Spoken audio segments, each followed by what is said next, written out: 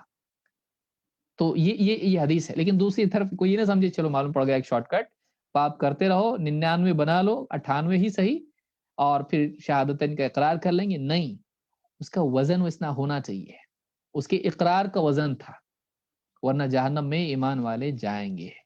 اس کی دلیل کیا ہے؟ دوسری حدیث ہم پڑھتے ہیں، اس میں بھی اگرچہ اس میں امید بھی ہے لیکن ڈر بھی ہے۔ اللہ کے نبی صلی اللہ علیہ وسلم فرماتے ہیں اذا اجتمع اہل النار فی النار، جب جہنم والے جہنم میں جمع ہو جائیں گے سارے، یعنی فیصلہ ہو جائے گا، ومعهم من شاء اللہ من اہل القبلہ، اور جہنم میں بعض اللہ کی مشیت کے نتیجے میں اللہ جن کو چاہے گا جہنم میں ڈالے گا، تو کچھ اہل قبلہ بھی ہوں گے، مسلمان بھی ہوں گے۔ یقول الکفار، کفار کہیں گے ان کو دیکھ کے، علم تکونوا مسلمین، تم تو مسلمان تھے نا، کیا تم مسلمان نہیں تھے؟ قالوا بلا، وہ لوگ کہیں گے ہاں ہم مسلمان تھے۔ قالوا فما اغنى عنكم اسلامكم، کیا کام ہے تمہارا اسلام تمہارے؟ وقد صرتم معنا في النار، تم بھی تو آگے نا ہمارے ساتھ جہنم میں، کیا فائدہ ہوا تمہارے اسلام کا؟ اتنا اسلام اسلام اسلام، اتنا زبردست دین ہے، اسلام سے جنت میں جائیں گے، کیا کیا بولتے تھے تم لوگ، تو اسلام سے جنت میں، تو تم بھی تو جہنم میں، اور ہم اسلام والے نہیں تھے، ہم بھی جہنم میں آ گئے، ہمارے ساتھ تم بھی تو جہنم میں آ گئے، کیا فائدہ ہوا تمہارے اسلام کا؟ قالوا كانت لنا ذنوب فاخذنا بها، وہ کہیں گے ہاں ہمارے کچھ گناہ تھے، اس کی وجہ سے اللہ تعالیٰ نے ہماری پکڑ کی، یہ نہیں کہیں گے دیکھو نا اللہ نے کیسا کیا، ہم اسلام لا کے بھی، وہ شکایت نہیں کریں گے اللہ کی۔ دیکھیے بندہ ایسا ہوتا ہے، ذرا سے دنیا میں پریشانی آئی، نماز پڑھتا یہ کرتا، اور پھر کیا اللہ مصیبت ڈال رہا ہمارے اوپر، شکایت کرنے لگ جاتا ہے، بزنس نہیں چل رہا، کیا ہے، ذکر کر رہا، تلاوت کر رہا، دعا کر رہا ہے، سب کچھ کر رہا، پھر بھی ایسے حالات ڈال رہا اللہ، بندہ اللہ کی شکایت کرتا ہے، وہ جہنم میں چلے گئے، لیکن کیا کہیں گے؟ ہاں ہمارے کچھ پاپ تھے جس کی وجہ سے آئے ہیں، یہ نہیں کہیں گے اللہ نے دیکھو نا اسلام رہ کے بھی بھیجا جہنم میں، کانت لنا ذنوبا فاخذنا بها، کہ ہمارے کچھ گناہ تھے اور ان گناہوں کی وجہ سے آ گئے، ہماری کوتاہی تھی، اللہ کا فیصلہ غلط نہیں، اسلام برا نہیں، ہم برے تھے۔ دیکھیے یہ مزاج ہونا چاہیے انسان میں، اسلام برا نہیں، اسلام اچھا ہے، ہم چلے نہیں اسلام پہ، اس لیے جہنم میں آئے ہم لوگ۔ فیسمع ما قالوا، اللہ سنے گا ان کی یہ بات، ان کی بھی بات ان کی بھی بات۔ فامر بمن كان من اهل القبلة فاخرجوا، اللہ حکم دے گا فرشتوں کو کہ جتنے بھی مسلمان ہیں نکالو ان کو جہنم سے، نکالو ان کو جہنم سے، اور سب کو نکالا جائے گا۔ فلما راى ذلك اهل النار، پھر وہ جو کفر والے تھے، جو مذاق ان کا اڑا رہے تھے، جو تانا دے رہے تھے ان کو، ایک روایت میں کہ اللہ کو غصہ آئے گا ان کی وجہ سے، ایک روایت میں ہے کہ وہ احمد کی روایت ہے جہاں تک مجھ کو یاد ہے، وہ کہیں گے کہ لات اور عزا کی عبادت کرنے والے کہیں گے کیا فائدہ ہوگا تمہارے لا الہ الا اللہ سے، تم بھی تو آئے نا جہنم میں ہمارے ساتھ۔ تو اللہ تعالیٰ کو ان کی اس بات پر بہت غصہ آئے گا، اور اللہ تعالیٰ حکم دے گا سارے گناہ گار مسلمانوں کو جہنم سے نکالا جائے گا۔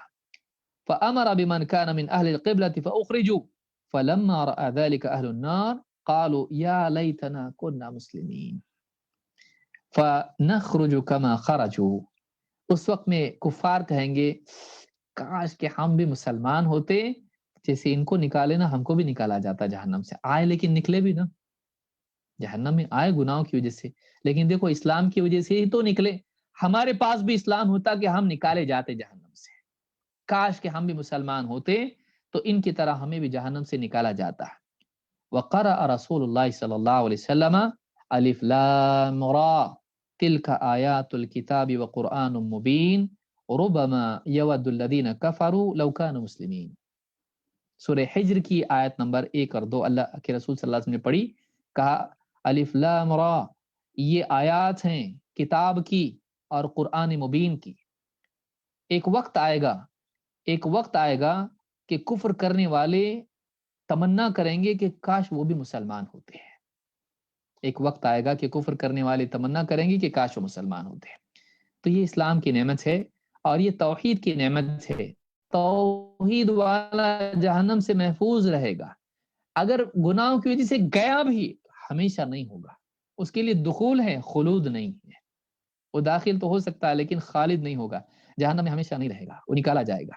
اس لیے کہا کہ اے ابن آدم، اگر تو زمین بھر کے گناہ بھی لے کر آئے لیکن تو نے میرے ساتھ شرک نہ کیا ہو تو میں اتنی مغفرت کے ساتھ اس سے ملوں گا. اللہ تعالیٰ ایسے بندوں کو جہنم میں ہمیشہ رہنے سے بچائے گا یا بعض بندوں کو تو جانے سے ہی بچا لے گا. اللہ تعالیٰ ہمارا شمار ان بندوں میں کرے جو جہنم میں جانے ہی سے محفوظ رہیں اور ہمیں گناہوں سے بھی محفوظ رکھے. تو یہ پیارے رسول صلی اللہ علیہ وسلم کی حدیث ہے. امام ابن ابی عاصم نے اپنی کتاب السنہ میں اس کو روایت کیا ہے. اس کی سند صحیح ہے اور حدیث نمبر 843 پر یہ حدیث موجود ہے. تو یہ امام نووی کی کتاب تھی جس میں اللہ کے رسول صلی اللہ علیہ وسلم کی احادیث تھیں. اور امام نووی رحمہ اللہ تعالیٰ ان پر اپنی رحمت نازل فرمائے، آخرت میں اس کا بہترین بدلہ ان کو دے کہ انہوں نے اتنی دقت سے ان احادیث کا انتخاب کیا. آج اس کو ہم پڑھ رہے ہیں اور دیکھیے انسان ایک نیکی کرتا ہے اور اپنے بات چھوڑ جاتا ہے، وہ علم ينتفع به. آج ہم اس کتاب کو پڑھ رہے ہیں اور یہ سارا ثواب دیکھیے ان تک انشاءاللہ اللہ سے امید ہے قوی اللہ تعالیٰ ان کو دے گا. تو اپنے بعد علم چھوڑنا چاہیے. اپنے گھر میں اپنی اولاد، اپنے رشتہ دار، دوست، احباب، علم چھوڑنا چاہیے. اس کا فائدہ ہوتا ہے، نہ صرف ثواب ملتا ہے، ہدایت بھی لوگوں کو ملتی ہے. اللہ تعالیٰ ہم سب کو حدیث کے پڑھنے، سننے، سیکھنے، سمجھنے، پہنچانے، اس پر عمل کرنے کی توفیق عطا فرمائے. اقول ھذا واستغفر اللہ لی ولکم. میں اخیراً بہت ضروری سمجھتا ہوں کہ جو بندوں کا شکر نہ کرے، اللہ کا بھی شکر نہیں کیا اس نے. تو خاص طور سے جبیل دعوت سینٹر کے ذمہ داران جتنے بھی ہیں، متعاونین، اور خاص طور سے شیخ فضیلت الشیخ محمد مختار مدنی حفظ اللہ کا شکر گزار ہوں کہ انہوں نے اس سلسلے کا انعقاد کیا اور اس کا سارے اہتمام اس کے لیے کیے. اس کی شروعات وہیں سے ہوئی تھی دعوت سینٹر سے، اور اختتام آج ہم دیکھیے اس دور میں جس میں سب چیزوں پر پابندیاں ہیں اور لوگ دور ہیں، لیکن پھر اتنی محنت کر کے شیخ کے حکم سے اور آپ کے جتنے متعاونین ہیں انہوں نے محنت کر کے اس کا انعقاد کیا. اللہ رب العالمین اس کو قبول فرمائے اور بہترین بدلہ اس کا عطا فرمائے اور مزید ہم لوگوں کو اس طرح کے دینی دروس میں شریک ہونے کی توفیق عطا فرمائے. اقول ھذا واستغفر اللہ لی ولکم. جزاکم اللہ خیر والحمد للہ الذی بنعمتہ تتم الصالحات. ہم سب سے پہلے اللہ تعالیٰ کا شکر ادا کرتے ہیں کہ اس کی توفیق سے الحمدللہ جو 40 نوویہ کی شرح کا سلسلہ شروع کیا گیا تھا اپنے اختتام کو پہنچا. اللہ تعالیٰ سے دعا ہے کہ اللہ رب العالمین ہمیں ان تمام باتوں پر عمل کرنے کی توفیق عنایت فرمائے. ساتھ ہی ساتھ ہم شیخ محترم کا شکریہ ادا کرتے ہیں کہ شیخ نے ہمیں اپنا وقت دیا اور الحمدللہ یہ دروس بڑی قیمتی اور علمی رہے اور تقریباً 4.25 مہینہ اس کتاب کی شرح میں لگا اور 35 گھنٹے لگے. حدیثیں 42 ہیں. اگر آپ دیکھیں گے تو ایک حدیث پر پونا گھنٹہ کم و بیش شیخ نے دیا ہے. اور شروع کے جب یہاں دورہ شروع کیا گیا تھا تو شیخ کا جو درس ہوتا تھا 2 گھنٹے پر مشتمل ہوتا تھا. ابھی 1.5 گھنٹہ، تقریباً پورے 35 گھنٹہ شیخ نے اس حدیث کی شرح میں، اس کتاب کی شرح میں ہمیں دیا. اللہ تعالیٰ سے ہماری دعا ہے کہ اللہ رب العالمین ان کی اس قیمتی باتوں کو، اس شرح کو ان کے میزان میں جگہ عنایت فرمائے اور اللہ رب العالمین ان کلمات کے ذریعے سے ہمیں بھی اور ان کی بھی مغفرت فرمائے. آمین رب العالمین. ایک بڑا خلا ہے اور بڑی کمی ہے ہمارے اردو زبان کے اندر یا اردو دنیا میں، وہ یہ ہے کہ اتنی قیمتی باتیں ہوتی ہیں لیکن ان قیمتی باتوں کو کتاب کی شکل میں نہیں لایا جاتا ہے. ہمارے ہندوستان میں، پاکستان میں، بر صغیر میں ایک عالم دین 30 سالوں سے بخاری کی شرح کرتا ہے، پڑھاتا ہے اور اس طریقے سے اور دیگر حدیث کی کتابوں کو پڑھاتا ہے. کئی مرتبہ وہ قرآن کی تفسیر ختم کرتا ہے لیکن اس کے باوجود بھی وہ ساری چیزیں ریکارڈ نہیں رکھی جاتی. الحمدللہ یہ چیز عربوں میں موجود ہے کہ کوئی بھی عالم دین کسی کتاب کی شرح کرتا ہے تو ان کے تلامذہ، ان کے شاگردان ان کتابوں کو باقاعدہ ان کے دروس کو کیسٹ سے نقل کرتے ہیں اور باقاعدہ کتاب کی شکل میں وہ ساری شرح آ جاتی ہیں. یہ ہمارے مشائخ علماء شیخ بن باز رحمۃ اللہ علیہ، شیخ ابن عثیمین رحمۃ اللہ علیہ، شیخ صالح فوزان حفظہ اللہ اور جو دیگر علماء موجود ہیں، جتنی ان کی کتابیں ہیں عام طور سے ان کی شروحات ہیں. ان کے شاگردوں نے انہیں کتاب کی شکل دی، ریکارڈ کیا، نقل کیا، شیخ کو سامنے پیش کیا، شیخ نے حسب اضافہ کیا، منظوری دی اور کتاب کی شکل میں وہ آ گئی۔ اتنی قیمتی علمی باتیں جو شیخ نے 35 دروس میں 35 گھنٹوں میں اور 21 درسوں کے اندر کیے ہیں کہ یہ کتاب خود اسلام کے اصول اور قواعد اور ضوابط پر مشتمل تھی، اور اس کے شرح کے دوران شیخ نے اتنے اصول، اتنے قاعدے، اتنے ضابطے بیان کیے ہیں جنہیں سینکڑوں کی تعداد میں جو ہے کیا جا سکتا، یعنی اتنی زیادہ الحمدللہ۔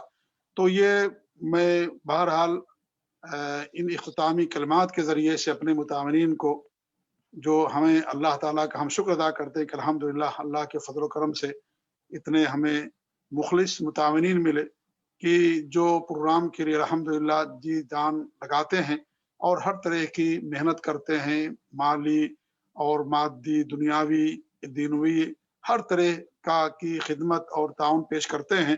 کاش ہمارے شاگردوں میں سے، متعاونین میں سے کوئی ایسا نکل جائے جو ان تمام دروس کو لکھے اور پھر اسے بعد میں کتاب کی شکل میں لوگوں کے سامنے پیش کیا جا سکے۔ بہت بڑی خدمت ہوگی اس حدیث کی، بہت بڑا علمی سرمایہ ہوگا انشاءاللہ۔ اور جویل دعویٰ سینٹر سے تقریباً اب تک 22 دورے علمیہ ہو چکے ہیں، اور یہ سارے دورے علمیہ یعنی علمی دورہ، یعنی علم کا خزانہ اور سمندر ہے الحمدللہ، جو 22 دورے ہمارے دعویٰ سینٹر کے ذریعے سے ہوئی ہے۔ اگر ان تمام کو کتاب کی شکل میں لوگوں کے سامنے لا دیا جائے تو بہت بڑا کارنامہ ہو جائے گا، بہت بڑی خدمت ہوگی دین کی، شریعت کی، حدیث کی، اور مختلف موضوعات پر تفسیر، فقہ، حدیث، سب میں الحمدللہ دورے علمیہ ہم نے کرایا ہے۔ تو ہم شیخ کا بہت بہت شکریہ ادا کرتے ہیں کہ شیخ نے میں وقت دیا، اور شیخ نے درس کے اندر کہا کہ سلسلے کی آخری حدیث تھی، اور ہم شیخ کی اس بات سے حسن ظن رکھتے ہیں، نیک فال لیتے ہیں۔ شیخ نے نہیں کہا کہ ہمارا یہ آخری پروگرام تھا، انشاءاللہ ہمارا اس کے بعد بھی شیخ سے رابطہ رہے گا، استفادہ ہم کریں گے، جیسا کہ اس سے پہلے ہم نے شیخ سے کہا تھا۔ تو انشاءاللہ اس سے ہمیں ضرور امید ہے کہ انشاءاللہ شیخ ہمیں مستقبل میں اپنا وقت دیں گے انشاءاللہ۔ اور اگلے جمعہ سے انشاءاللہ، جزاک اللہ خیر شیخ، اللہ یبارک فیکم ونفع اللہ بکم وبکم الاسلام والمسلمین وتقبل اللہ جہودکم۔ بہت ساری باتیں کہنی لیکن وہ بہت زیادہ ہو گیا ہے۔ بہرحال ایک اعلان کے ذریعے سے اپنی باتوں کا میں اختتام کرتا ہوں۔ اعلان یہ ہے کہ انشاءاللہ آنے والے جمعہ سے، جیسا کہ گزشتہ ہفتے بھی اعلان کیا گیا تھا، کہ مدینہ منورہ میں ایک شیخ ہیں، پی ایچ ڈی کر رہے ہیں، ابو احمد شیخ کلیم الدین یوسف حفظہ اللہ، جو فتح الباری کی ایک جلد کی شرح کر رہے ہیں۔ اور شیخ سے ہماری گفتگو ہوئی، تقریباً کئی طلباء ہیں، یہاں کی اصطلاح میں ہم طلباء کہہ رہے ہیں ورنہ علماء ہیں، وہ سب پی ایچ ڈی کا رسالہ تیار کر رہے ہیں۔ ان کے درمیان فتح الباری کو تقسیم کیا گیا ہے، ایک ایک جلد تقریباً، اور وہ سارے مل کر کے پوری فتح الباری کی تخریج اور تصحیح، تنقیح اور اس کی تحقیق کر رہے ہیں۔ اور یہ فتح الباری کی بہت بڑی خدمت ہوگی حدیث کی، کیونکہ اب تک جو نسخہ ہمارے سامنے موجود ہے وہ بہت زیادہ محقق نہیں ہے، اور اس میں جو حوالے جات ہیں، جو آثار ہیں، جو احادیث ہیں، ان سب کی تحقیق نہیں کی گئی ہے، ان کے حوالے جات نہیں بیان کیے گئے۔ تو یہ سارے کام انشاءاللہ ایک طریقے پر سارے علماء کر رہے ہیں۔ تو شیخ کا بھی اسی میں ایک عنوان ملا ہے اور ایک جلد ملی ہے۔ تو الحمدللہ شیخ ایک بہت ہی یعنی ایک عالم آدمی ہیں، اور سلفی ہیں اور منہجی ہیں الحمدللہ۔ ان کے سارے دروس یا کیا نام، ان کی تحریر الحمدللہ آتی رہتی ہیں، اور جبیل دعویٰ سینٹر میں بھی وہ تقریباً 2 مرتبہ، وہ ایک تو انکار حدیث پر ان کا تھا الحمدللہ شبہات اور ازالہ، اور اس طریقے سے دارمی کا جو مقدمہ ہے، اس مقدمے کی انہوں نے شرح کی تھی بڑی تفصیل کے ساتھ الحمدللہ۔ وہ بھی ہمارے جبیل دعویٰ سینٹر ہم لوگوں کا جو سائٹ ہے اس کے اندر ساری چیزیں الحمدللہ محفوظ ہیں۔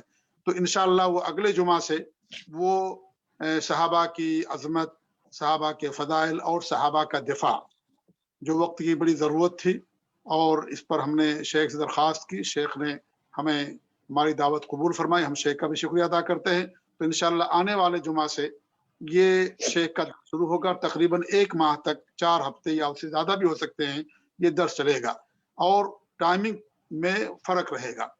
شیخ کا چونکہ درس انڈیا سے ہوتا تھا تو نماز 2.5 گھنٹے کا فرق ہے، تو بہت زیادہ یعنی اختلاف اور اس طریقے وقت کا، تو ٹائمنگ جو ہے 7:15 بجے سے رکھا گیا تھا، لیکن شیخ کا جو درس ہوگا جمعہ کو وہ 3:50 سے، یعنی عصر کی نماز کے بعد۔ مدینے میں شیخ رہتے ہیں، جبیل سے وہاں تقریباً 45 منٹ کا فرق ہے نمازوں کے اندر، تو 3:50 یعنی ہندوستان کے ٹائم کے مطابق 6:20 سے انشاءاللہ شیخ کے درس کا آغاز ہوگا، اور وہ مغرب تک چلے گا، تقریباً 5:05 یا سوا گھنٹے کا شیخ کا درس ہوگا۔ تو میری تمام سامعین سے، مشاہدین سے یہ گزارش ہے کہ جس طریقے سے آپ نے شیخ کے درس کو بڑی دلجمعی کے ساتھ سنا اور الحمدللہ استفادہ کیا، آپ تمام سے گزارش ہے کہ آپ تمام لوگ آنے والے جمعہ کے اندر بھی ضرور شریک رہیں اور شیخ کے درس سے فائدہ اٹھائیں۔ شیخ کا درس بڑا علمی اور قیمتی ہوتا ہے، بڑی بنیادی باتیں ہوتی ہیں۔ الحمدللہ صحابہ کا دفاع، حدیثوں کا دفاع، اور جو منکرین ہیں سنت کے ان کے شبہات، ان کا ازالہ، اس طریقے سے بہت ساری تحقیقی باتیں شیخ واٹس ایپ کے ذریعے سے تحریر کی شکل میں ہمیں دیتے ہیں۔ تو ہماری گزارش ہے کہ آپ تمام لوگ شیخ کے درس سے بھی فائدہ اٹھائیں۔ یہ وقت کی ضرورت ہے، صحابہ کا دفاع ہمارے ایمان کا حصہ ہے، یہ ایمان کا تقاضا ہے کہ ہم صحابہ کا دفاع کریں۔ آج کے دور میں لوگ کس طریقے سے صحابہ کرام کے اوپر کیچڑ اچھالتے ہیں اور اس طریقے سے ان کی شان میں گستاخیاں کرتے ہیں، تو حق ہے ان کا ہمارے اوپر، کیونکہ ان کے ذریعے سے ہمیں دین ملا، قرآن ملا، اور اللہ رب العالمین نے باقاعدہ صحابہ کرام کو نبی کی نبوت کی صداقت کے لیے پیش کیا ہے۔ محمد رسول اللہ والذین معہ، محمد اللہ کے رسول ہیں۔ اس کی دلیل کیا ہے؟ اس کا ثبوت کیا ہے؟ والذین معہ، جو آپ کے ساتھ ہیں، وہ دلیل ہیں ایک کہ اللہ کے رسول سچے نبی اور سچے رسول ہیں۔ اتنے عظمت والے صحابہ کرام تھے، اتنا اونچا مقام و مرتبہ ہے صحابہ کرام کا، لیکن آج کے دور میں کلمہ گو اسلام کا نام لینے والے کچھ لوگ صحابہ کرام کی شان میں گستاخیاں کرتے ہیں اور اس طریقے سے ان پر الزام تراشیاں کرتے ہیں۔ اللہ تعالیٰ ان کی زبانوں کو گم کر دے، اللہ تعالیٰ ان کی زبانوں کو پر تالا لگا دے، اور اللہ تعالیٰ جو ہے ان لوگوں کو ان کے انجام تک پہنچا دے جو صحابہ کرام کی شان میں گستاخی کرتے ہیں۔ تو وقت کا بڑا اہم موضوع ہے، ان کا دفاع کرنا ہمارے ایمان کے تقاضوں میں سے بہت بڑا تقاضا ہے۔ تو یہ موضوع رکھا گیا ہے، انشاءاللہ شیخ اس موضوع کی شرح کریں گے، ہم ان کا بھی شکریہ ادا کرتے ہیں، اور ایک بار پھر شیخ کا، اپنے تمام متامنین کا، اور تمام مشارکین کا، تمام مشاہدین کا، جو ہمارے پاس تقریباً 4.25 مہینے سے لگے رہے اور روزانہ اور ہر ہفتے شیخ کے درس سے استفادہ کرتے رہے۔ یقیناً ہم نے بہت کچھ سیکھا ہے، بہت کچھ سیکھا ہے، اور یعنی اگر صرف اصول جو شیخ نے بیان کیا اگر بیان کیا جائے تو گھنٹوں لگ جائیں گے، جی ہاں، اور ایک ایک اصول پر گھنٹوں تقریریں کی جا سکتی ہیں، درس دیا جا سکتا ہے۔ اس طریقے سے شیخ نے خلاصے کے ساتھ اور دریا کو کوزے کے اندر بند کیا، اور اس طریقے سے بہت ہی اہم مفید باتیں ہمارے سامنے رکھی ہیں کہ ان باتوں کو ہمیں پڑھنے کے لیے اور باتوں کو حاصل کرنے کے لیے کئی کئی کتابوں کا مطالعہ کرنا پڑے گا، اور بہت ہی آسان انداز میں شیخ نے ہمارے سامنے بات رکھی ہے۔ شیخ بلا شبہ ہمارے لیے، ہماری جماعت کے لیے، سلف صالحین کے نہج پر چلنے والوں کے لیے نعمت غیر مترقبہ ہیں، اور اللہ رب العالمین سے ہماری یہی دعا کہ اللہ تعالیٰ شیخ محترم کی حفاظت فرمائے، اور اللہ رب العالمین شیخ کے علم سے اور زیادہ فائدہ اٹھانے کی توفیق بخشے، آمین رب العالمین۔ تو انہی چند باتوں کے ساتھ میں درس کے اختتام کا، مجلس کے اختتام کا اعلان کرتا ہوں، اور انشاءاللہ شیخ محترم سے ہماری 1 مہینے کے بعد آن لائن ملاقات ہوگی، اور آپ لوگ دعا کریں کہ ہم یہ جو پابندیاں ختم ہوں۔ ابھی شیخ جو ہے اطلاع ملی ہے کہ 31 مارچ سے انشاءاللہ فلائٹیں کھل جائیں گی، تو انشاءاللہ جو آج ہم شیخ کو دور سے سن رہے ہیں، انشاءاللہ مستقبل میں سامنے کرسی پر، ٹیبل پر شیخ سے سنیں گے، جیسا کہ اس سے پہلے ہمارے ہاں شیخ کا 2 مرتبہ تقریباً ہم نے بلایا، اور اس طریقے سے شیخ کا جبیل میں بھی، اور اس طریقے سے مملکت سعودی عرب کے بہت سارے علاقوں میں اور دعویٰ سینٹروں میں شیخ کا پروگرام ہوا۔ تو انشاءاللہ امید ہے کہ انشاءاللہ وہ وقت ضرور آئے گا، اور انشاءاللہ شیخ سے ہم براہ راست سامنے سے شیخ سے سنیں گے اور اس طریقے سے فائدہ اٹھائیں گے۔ تو انہی باتوں پر بات ختم کرتا ہوں، اور آپ تمام لوگوں کے شکریہ کے ساتھ، تمام متامنین جو پوسٹر بناتے رہے، لوگوں میں بھیجتے رہے، نشر کرتے رہے، ریکارڈ کرتے رہے، اور اس طریقے جتنے جیسے بھی محنت کی ہے، اللہ تعالیٰ ہر ایک کو اس کے محنت کے مطابق اجر سے نوازے۔ اللہ تعالیٰ اخلاص عطا کرے ہم سب لوگوں کو، اور علماء سے محبت کو اللہ برقرار رکھے۔ علماء کی قدر دین کی قدر ہے، اللہ کی قدر ہے، نبی کی قدر ہے، اس لیے علماء جو، اور جب بھی میں علماء کہتا ہوں تو ہمارے سلفی اور اہل حدیث علماء جو اہل سنت والجماعت کے علماء ہیں، وہ مراد ہوتے ہیں. اللہ تعالیٰ ان کا سایہ دائر قائم رکھے اور اللہ تعالیٰ ان کے علم سے ہم سب کو مستفید فرمائے اور اللہ تعالیٰ ان کی حفاظت فرمائے. اللہ تعالیٰ کہنے زیادہ ہم لوگوں کو عمل کرنے کی توفیق بخش. آمین. وجزاکم اللہ خیر وصلی اللہ علی نبینا محمد وعلی آلہ وصحبہ اجمعین. والسلام علیکم ورحمۃ اللہ وبرکاتہ. وعلیکم السلام ورحمۃ اللہ وبرکاتہ. احسن.